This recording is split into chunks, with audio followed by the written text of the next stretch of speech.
dalam data saya adalah peserta CGP angkatan ke-11.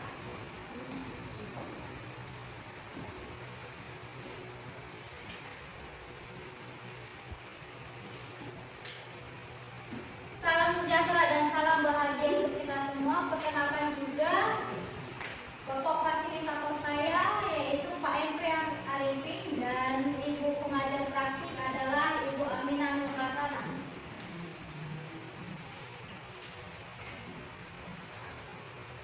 Adapun sebelum melakukan diseminasi ini, saya meminta izin kepada kepala sekolah dan teman sejawat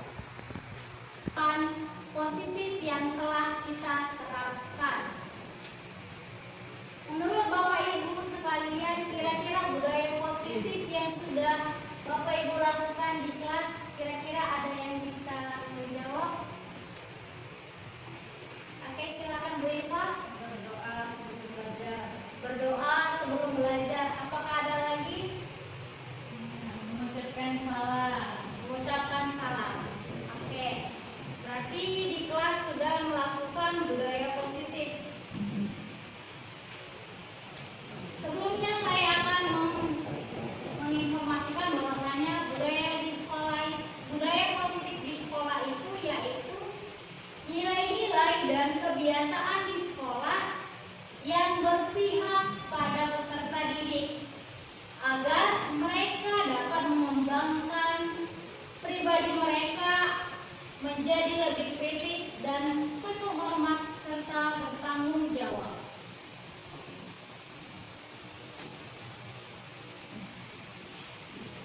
Adapun perubahan paradigma yang terjadi ketika kita sudah melakukan budaya positif.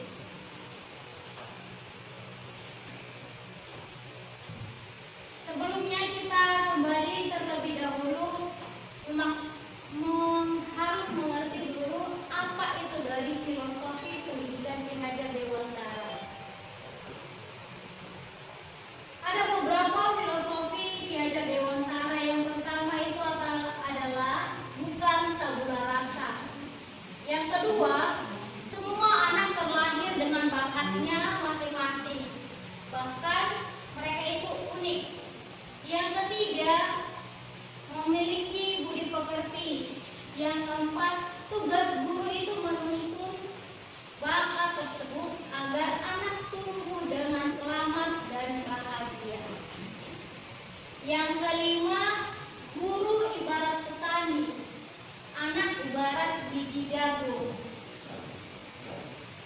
Maka di sini berlangsunglah kodrat alam dan kodrat zaman itu sendiri.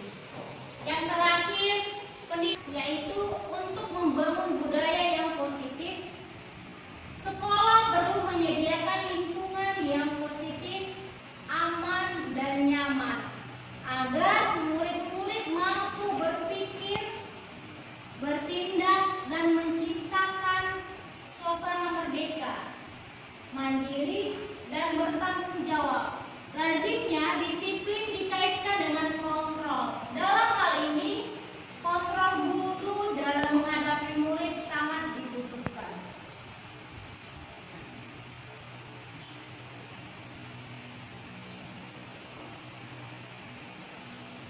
Perubahan paradigma teori kontrol itu atau sering disebut dengan ilusi kontrol. Teori kontrol juga mengidentifikasikan beberapa ilusi yang terjadi, seperti ilusi guru mengontrol murid. Yang kedua, ilusi bahwa semua perbuatan positif yang efektif dan bermanfaat. Yang ketiga, ilusi bahwa kritik dan membuat orang merasa bersalah dapat menguatkan karakter. Dan yang terakhir, ilusi bahwa orang dewasa memiliki hak untuk memaksa.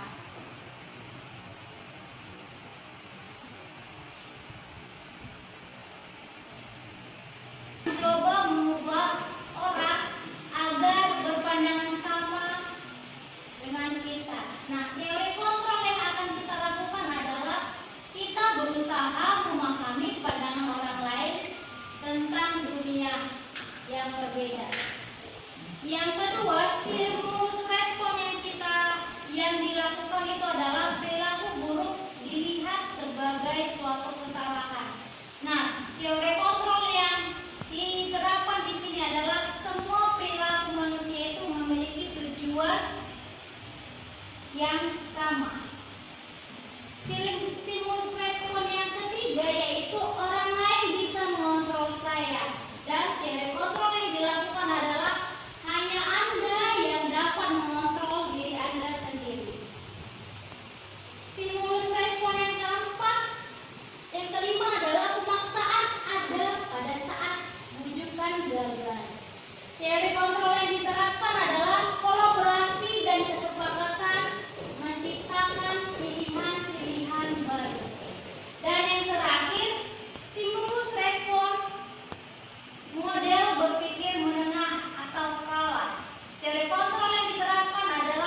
erat kaitan dengan peraturan, tata tertib, ketaatan. Nah, saya dapat menyimpulkan bahwasanya kata disiplin sering dikaitkan dengan tata tertib, teratur, dan kebutuhan pada peraturan.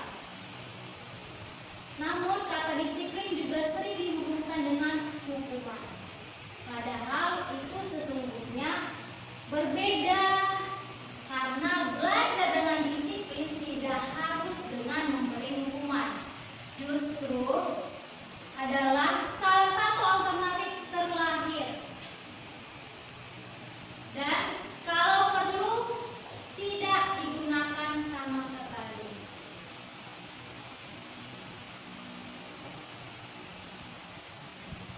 Ki Hajar Dewantara menyatakan bahwa untuk mencapainya kemerdekaan dalam konteks pendidikan kita saat ini dan untuk menciptakan murid yang merdeka, syarat utamanya adalah harus ada disiplin yang kuat.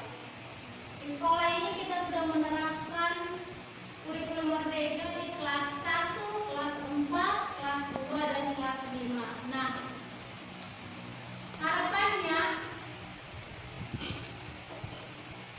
kelas yang sudah mengikuti kurikulum merdeka ini dapat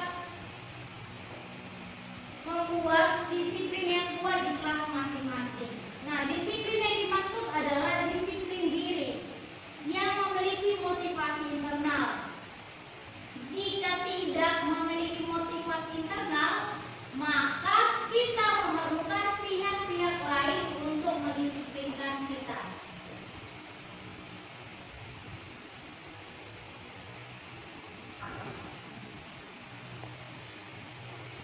Adapun motivasi perilaku manusia, yang pertama itu adalah motivasi eksternal. Untuk menghindari ketidaknyamanan atau hukuman, apa yang akan terjadi apabila saya tidak melakukannya? Pertanyaan yang harus kita tanyakan ke diri kita adalah, apa yang akan terjadi apabila saya tidak melakukannya? Dalam motivasi eksternal, untuk mendapatkan imbalan dari orang lain dan institusi, pertanyaan yang harus diterapkan itu adalah, apa yang akan saya dapatkan apabila saya melakukannya? Dan yang terakhir, motivasi internal atau tujuan disiplin positif adalah untuk menghargai diri sendiri dan menjadi insan sesuai harapan kita. Pertanyaan yang kita terapkan itu adalah, saya akan menjadi orang yang akan seperti apa bila saya melakukannya?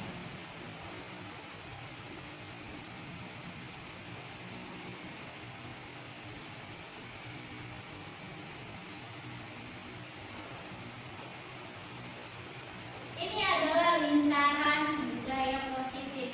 Yang pertama adalah aturan, yang paling kecil itu adalah aturan kelas. Terus itu meningkat menjadi keyakinan kelas.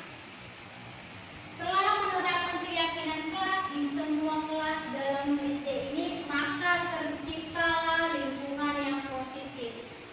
Dari lingkungan positif ini kita dapat menerapkan budaya positif di sekolah kita ini.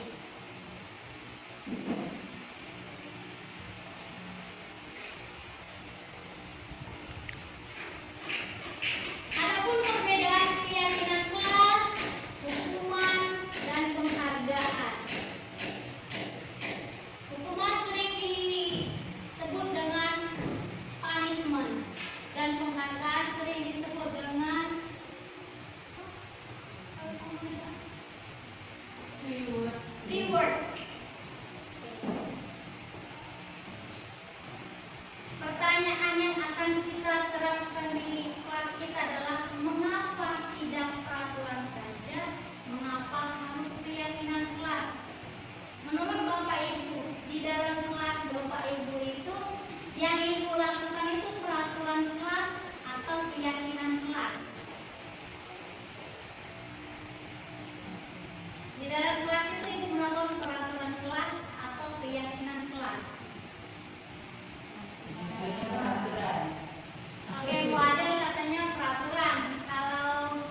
tapi menggunakan kita akan melakukan keyakinan kelas, hukuman atau penghargaan.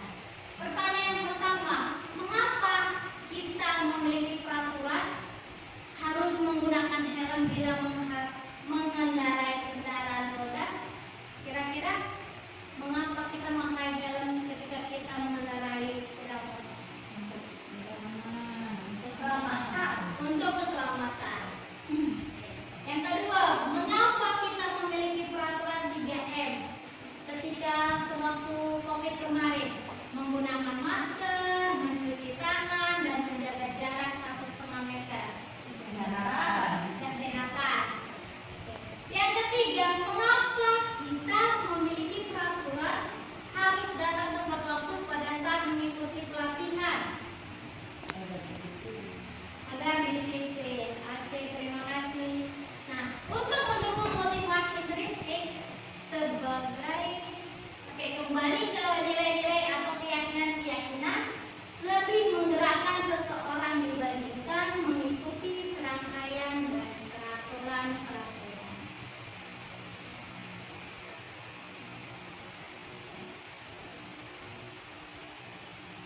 Untuk menjawab tadi pernyataan Bapak Ibu, peraturan atau keyakinan kelas kan yang diterapkan di dalam kelas. Keyakinan kelas adalah nilai-nilai kebajikan atau prinsip-prinsip universal yang disepakati bersama secara universal, lepas dari latar belakang suku, agama, budaya, ras, bahasa. Nah, menurut si dosen, pada tahun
bertujuan atau berkomitmen.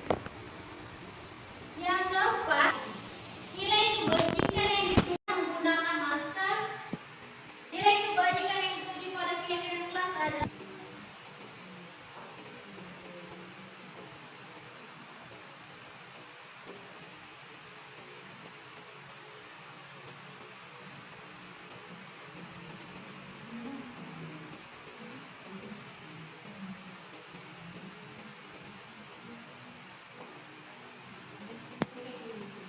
Nah, salah satu contoh penerapan keyakinan kelas adalah yang dijawab oleh Tuhan tadi adalah melakukan piket kelas atau membentuk kelompok kebersihan kelas dan untuk membentuk juga kelompok bekerja, kelompok bertugas.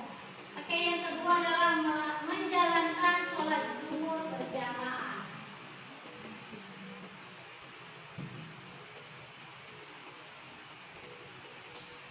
Berikutnya adalah dihukum oleh penghargaan, punishment. Punishmentnya tapi melalui penghargaan. Yang pertama itu adalah pengaruh jangka pendek dan jangka panjangnya. Untuk melakukan ini kita harus memperhatikan pengaruh jangka pendek dan jangka panjangnya. Yang kedua, penghargaan menghukum penghargaan. Yang ketiga, mengurangi ketepatan. Yang keempat itu adalah penghargaan yang tidak efektif, dan yang terakhir adalah penghargaan yang dapat merusak hubungan.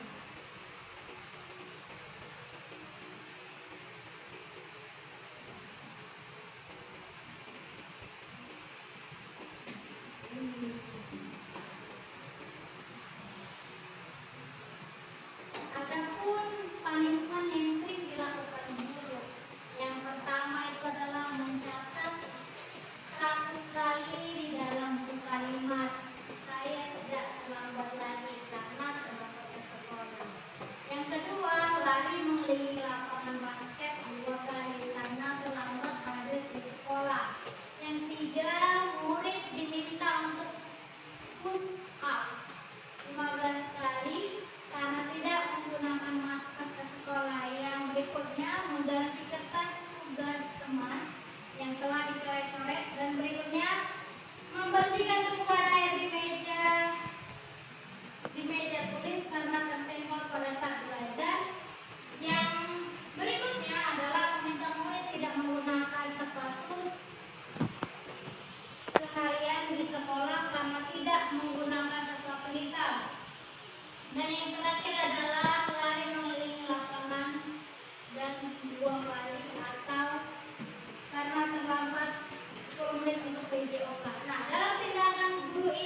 konsekuensi hukuman. Hukuman konsekuensi. Jawabannya satu. Hukuman konsekuensi. Hukuman.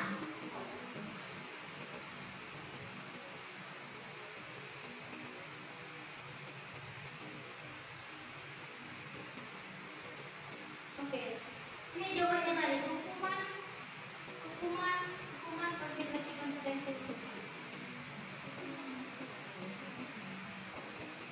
Oke.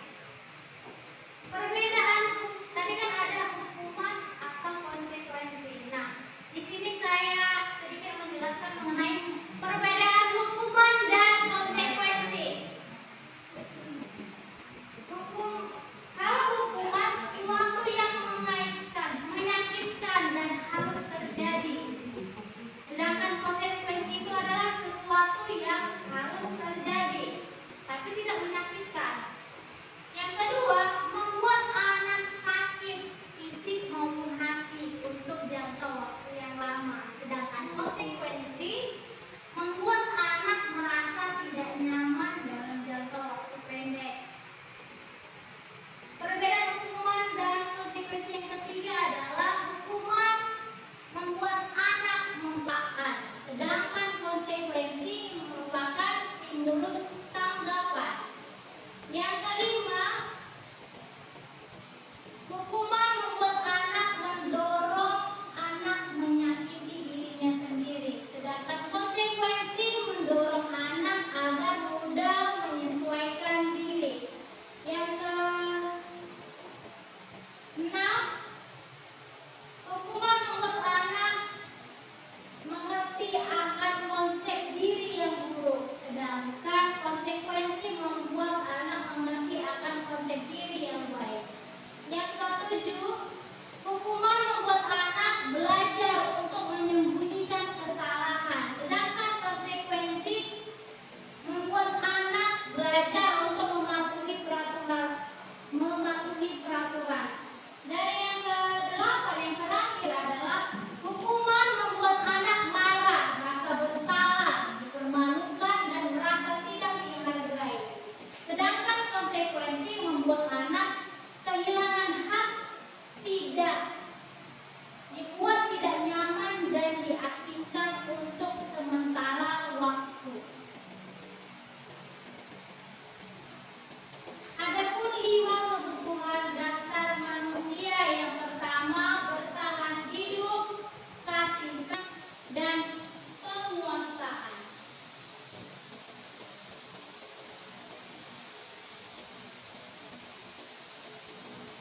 Oke, dalam 5 kebutuhan dasar tadi, saya mengajak Bapak Ibu untuk kira-kira kita menjawab dulu, untuk mengidentifikasi dulu kasus yang pertama ini, dan nanti kita sama-sama untuk menjawabnya. Ibu Ani merupakan guru kelas 5 di SD Pelita Hati, sedang bingung menghadapi pula salah satu murid di kelasnya yang bernama Agus. Beberapa anak telah datang dan mengeluhkan si Agus yang seringkali meminta bekal makan siang. Mereka dengan paksa. Jika Anda menghadapi situasi seperti Ibu Ani, apa yang akan Anda lakukan? Menurut Anda kira-kira apa alasan Agus melakukan hal tersebut? Apa? Caper. Ya. Jadi katanya caper. Berarti si Agusnya yang caper. Perhatiin teman-temannya. Oke, terima kasih. Ada yang lain?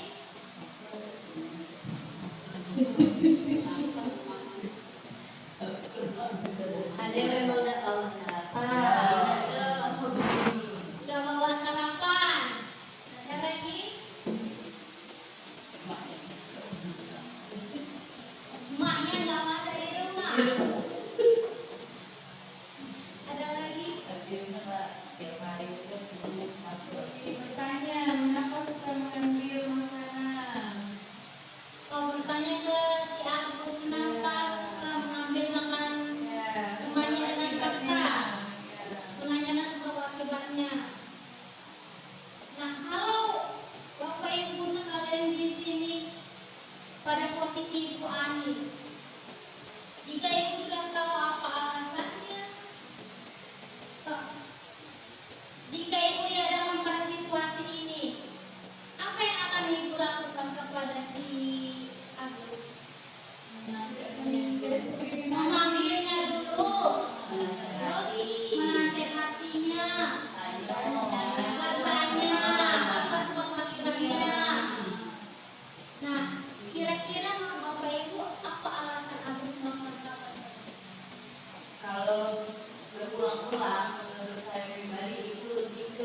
Jahil. Karena dari rumahnya kurang perhatian.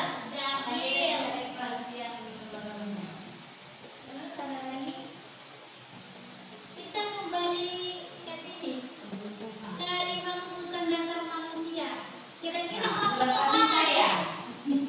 Masuk ke mana? Kurang kasih sayang. Iya, Oke, saya. ada kurang kasih sayang. Ada yang lain? Bertahan hidup. Bertahan hidup. Masuk akal. Masuk akal. Ada kawan-kawan. Oke, bertahan hidup dan kurang kasih sayang. Oke, kita Enggak tuh baca. menjawab. Kakak ada nggak, Cow? Enggak.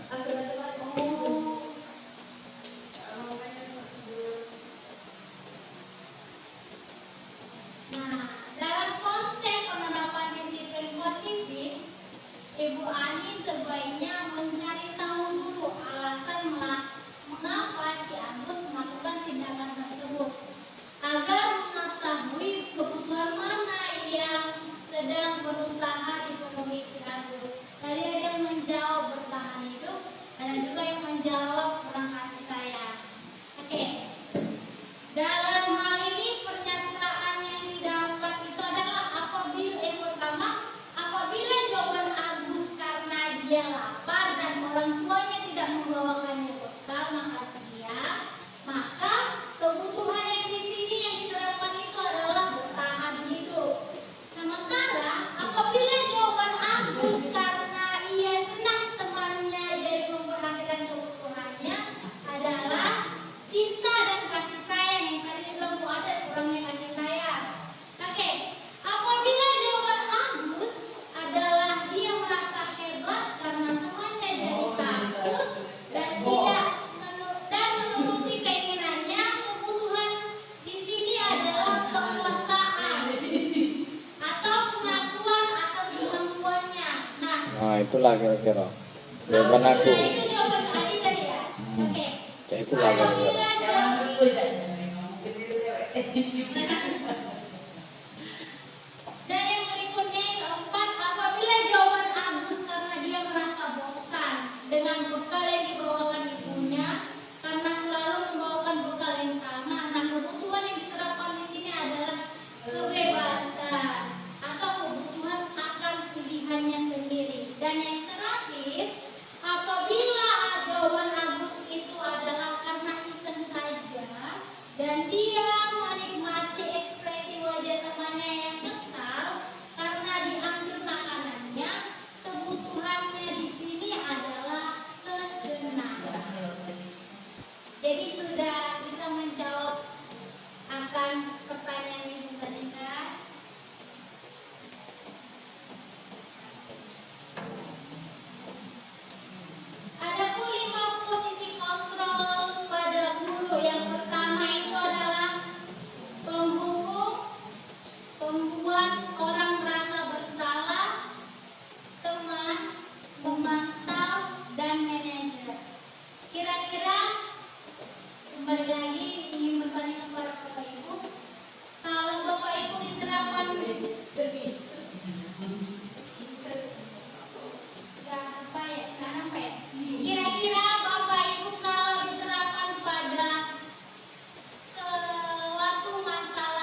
sini saya akan melanjutkan apa itu restitusi. Restitusi adalah proses menciptakan kondisi bagi murid untuk memperbaiki kesalahan sehingga sebagai salah satu cara menanamkan disiplin positif pada murid. Sebagian ini merupakan bagian dari budaya positif di sekolah.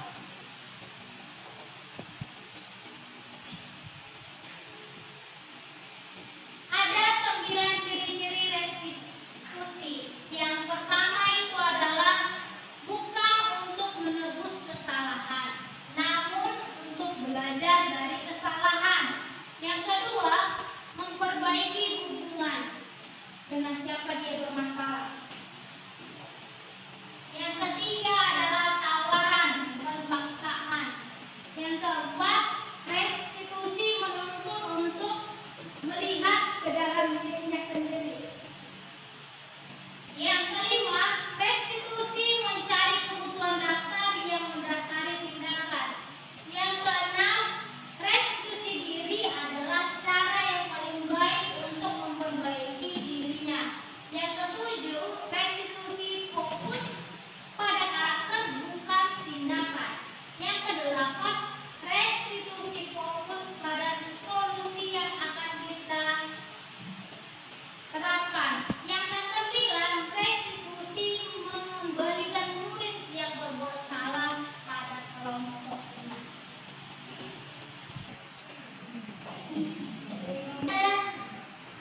Restitusi ada dia validasi tindakan yang salah, menanyakan keyakinan serta menstabilkan identitas. Yang pertama kali kita lakukan itu adalah menanyakan keyakinan. Yang pertama, keyakinan kelas apa yang telah disepakati, yang telah dibuat. Yang kedua, kamu ingin menjadi seperti apa, menjadi orang yang seperti apa. Nah, dalam menstabilkan identitas, pernyataan yang diterapkan itu adalah setiap orang pasti pernah melakukan kesalahan. Yang kedua, kamu bukan satu-satunya yang pernah melakukan kesalahan tersebut. Nah, yang ketiga, validasi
itu kata kalimat tersebut menjadi keyakinan kelas adalah hadir tepat waktu.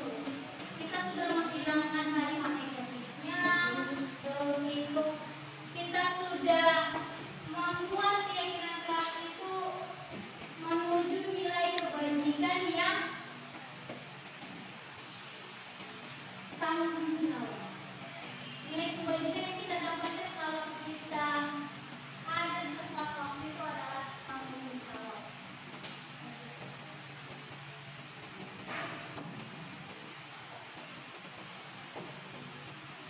Nomor tadi. Ya, ada yang bertanya lagi? Ya, baiklah, terima kasih Bu Tiara. Nama saya Rizky Wulandari. Yang saya tanyakan masih berkaitan dengan pertanyaan yang depan. Jika kita sebagai seorang guru sudah menerapkan dan membuat keyakinan kelas, akan tetapi keyakinan itu tidak teryakinkan oleh siswa itu sendiri. Nah, bagaimana cara kita ketika menghukum tidak jelas, ketika dinasihati tidak jelas. Kemudian misal tadi wajib datang tempat waktu sekolah, ya. Tapi anaknya ada di sekolah, besok tidak sekolah.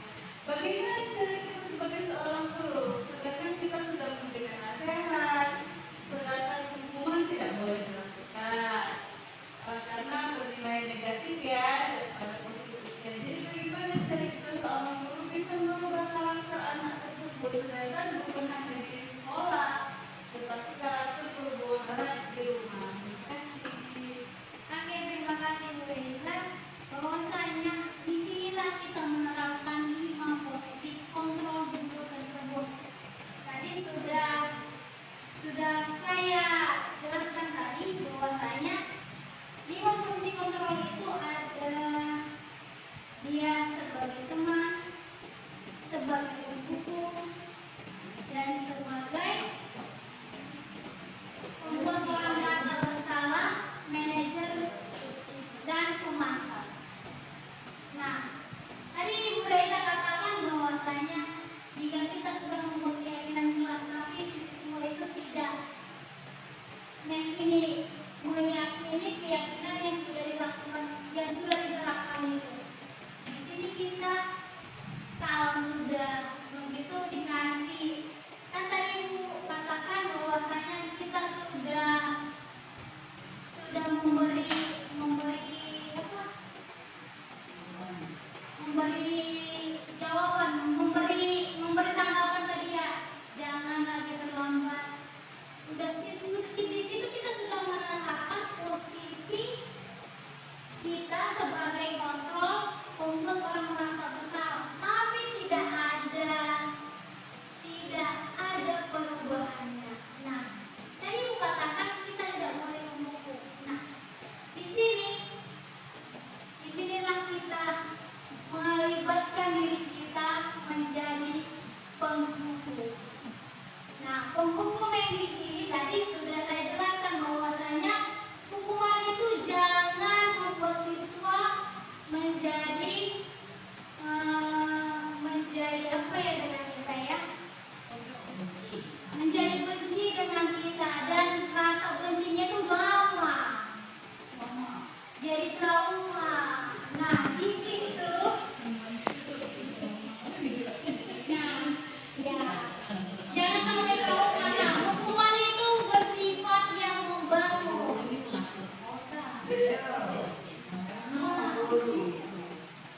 Hukuman itu kita buat jadi hukuman yang membangun. Nah, sebelumnya kita harus bisa menjadi pemantau dulu. Kita tanya dulu, apa alasannya kenapa dia terlambat terus?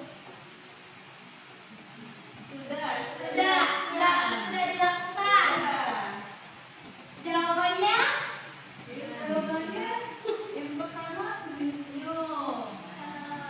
Yang kedua, iya nih saya tidak akan mulai lagi. Besok saya datang nih besoknya. Besoknya berulang lagi. 1 minggu tidak hadir. Selanjutnya berdatang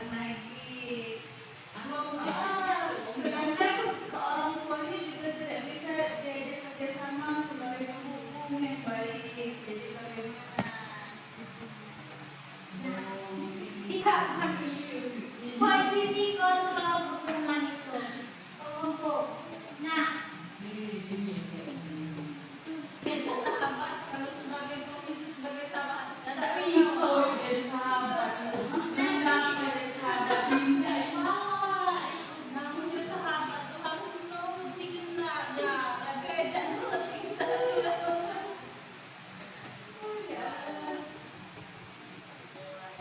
oke, jadi tadi sudah dijawab ya Bu Reza. Kita di sini melakukan posisi kontrol. Kalau posisi kontrol itu sudah diterapkan tapi tidak ada perubahan, terakhirnya adalah kita menerapkan diri kita sebagai posisi kontrol. Terima kasih ya. Oke, saya ingin bertanya kepada Bapak Ibu, kira-kira dalam 5 posisi kontrol ini yang paling sering dilakukan di kelas sebagai apa?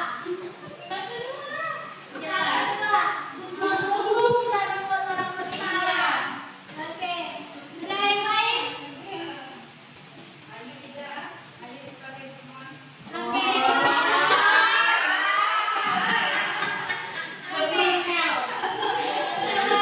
Kalau Ibu Iva sebagai teman, ada yang lain? Kalau Riri tadi menghukum dan membuat merasa, membuat orang merasa. Kembali tahu sebagai pemantau. Oke.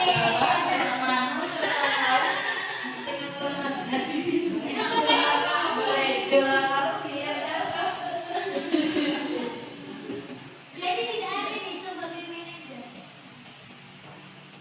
Iya, tadi iso ya. Gak ada yang bisa. Oke. Itu yang Jadi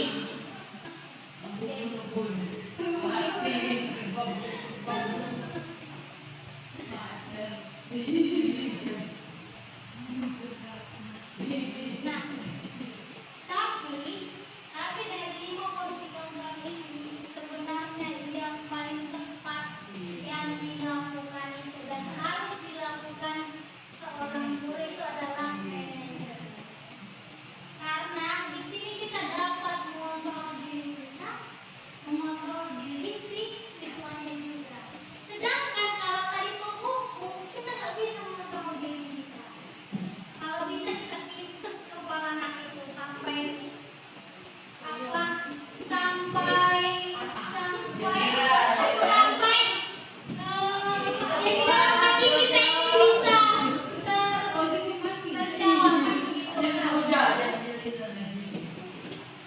kalau membuat orang merasa bersalah juga kita. Ini juga salah satu motivasi yang sama. Jadi di sini anak jadi minder dengan yang lain. apalagi si Rizky.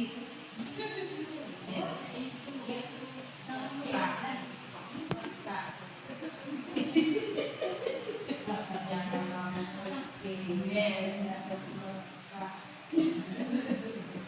Jadi harapannya guru-guru SD Negeri 20 ini bisa menerapkan posisi kontrol Manajer. manajer. Oke, kenapa kita perlahan membuatnya tidak langsung? Kenapa tidak langsung? Ya, kalau nggak posisi manajer aku nggak pilih bolehnya. Aku pilih bagus-bagus deh. tantanganmu boleh yang seikhlas yang Jika